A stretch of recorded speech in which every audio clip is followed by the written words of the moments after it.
Marami nagalit mga kaistorya kay kababayang senador. Ano ho, yung iba mga nagsisi-comment na lumayas ka na lang ika sa Senado. Ano ho, pinalalayas ng ating pong mga kaistorya ng taong bayan si senador sa Senate. Meron naman na galit sa kanya. Ano ho, sobra ang pagkadismaya. Kahit naman ako mga kaistorya, kababayan ko ho iyan. Pareho kaming taga Camarines Norte, pero sobra din ang pagkadismaya ko. Ano ho, medyo yung audio nga pala natin ngayon distorted. Ini-on ko kasi mga kaistorya yung cancellation po ng background noise para kasi may maingay po sa labas. Ano ho, pagpasensyahan yun, pagtiyagaan yun. Yung topic na lang po natin, focus po kayo. Well, alam nyo, mga kaistorya, eto siguro naramdaman po ni senador na kababayan, yung frustration po, yung galit ng taong bayan na siya nga ho ay binabatikos na. Ang totoo ho mga kaistorya, kahit saan ako magpunta ng mga contents, sa mga kapwa ko po vloggers na ang topic ay tungkol kay Senator Robin Padilla, kahit pa po doon sa mga YouTube channel at Facebook page po ng mainstream media, basta ang topic nila tungkol kay Senador Robin Padilla, mababasa mo talaga yung comment ng mga tao, dismayado galit ho sa kanya Oo. At ito pa, siguro naramdaman niya na nagalit sa kanya ang mga taong bayan, marami. Mukhang nagpapalapad ngayon ng papel kay PBBM. Ay biglang kambyo si kababayang senador. Baka gaya na naman niya nung dati mga kaistorya, na nung matapos siyang manalo ng pagkasenador, ang pinasalamatan niya sino? Si Chris Aquino, ayan Mas palakihin ko nga. Sa halip na ang pasalamatan sana niya mga kaistorya, unit team.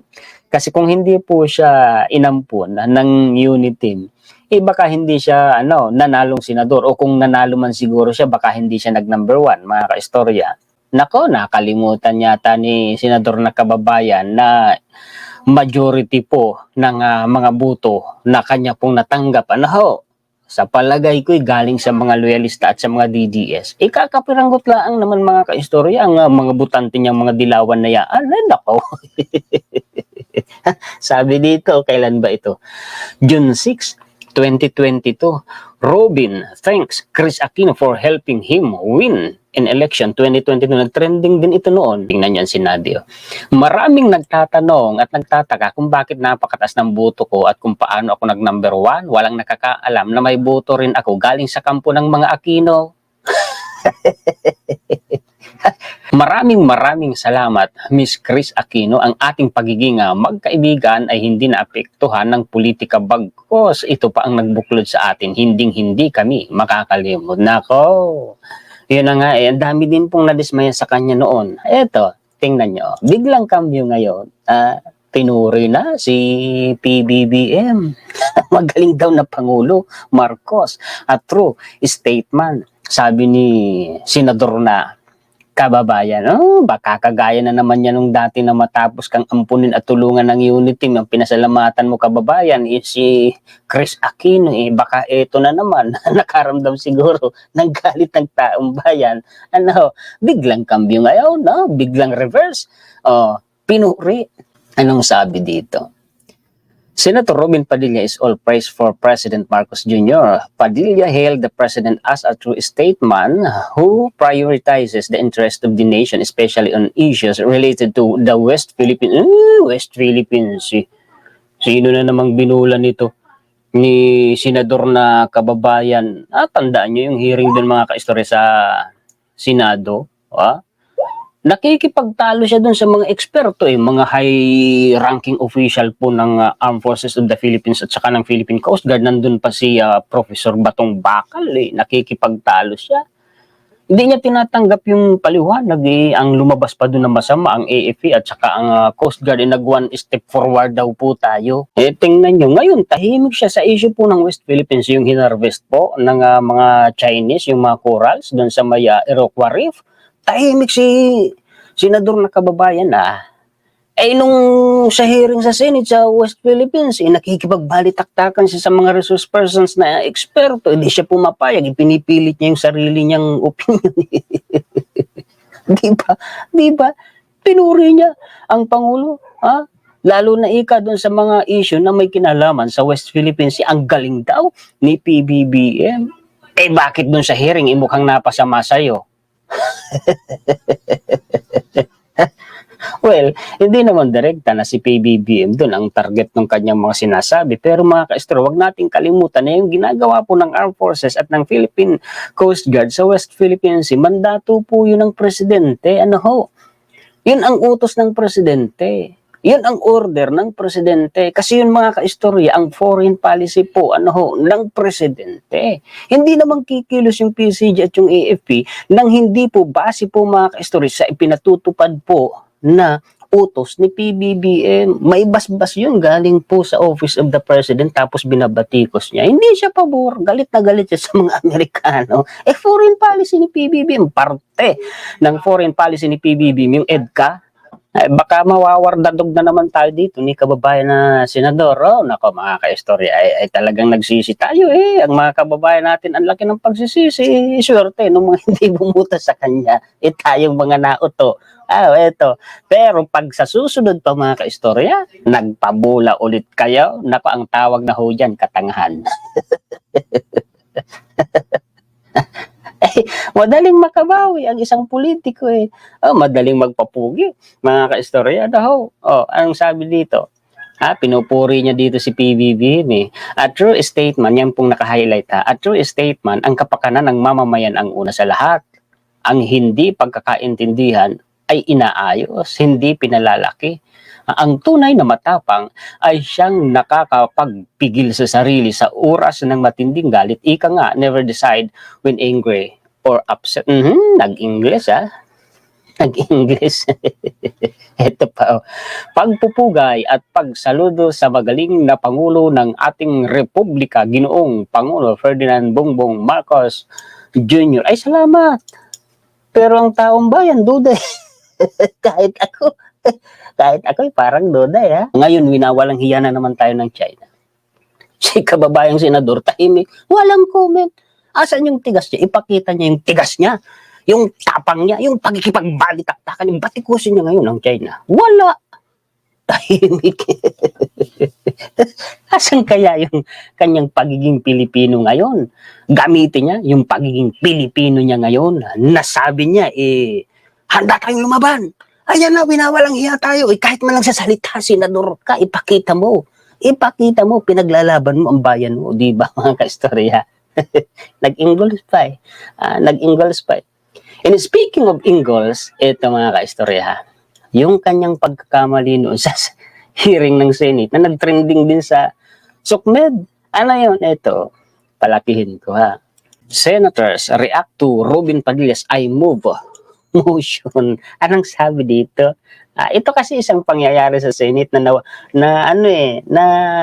nagkamali, nawawmali si senador na kababayan for Senate Majority Floor Leader Joel Villanueva. Observing proper decorum is a great reminder for senators during committee hearings and plenary sessions. Villanueva said this in response to a video of Senator Robin Padilla during May 16th plenary session. So nangyari po ito nung May 16 po when the latter was asked by Senator J.V. Ejercito to make a motion accepting the amendments on Senate Bill 1410 or the Declaration of National Hijab Day every February 1.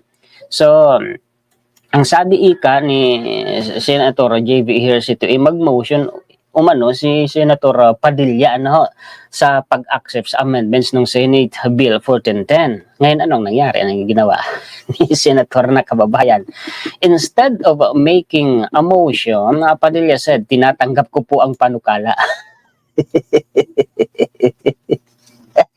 Ang sabi kababayan na senador, mag-motion ka daw. Mali talaga dito sa bayan natin ang paraan ng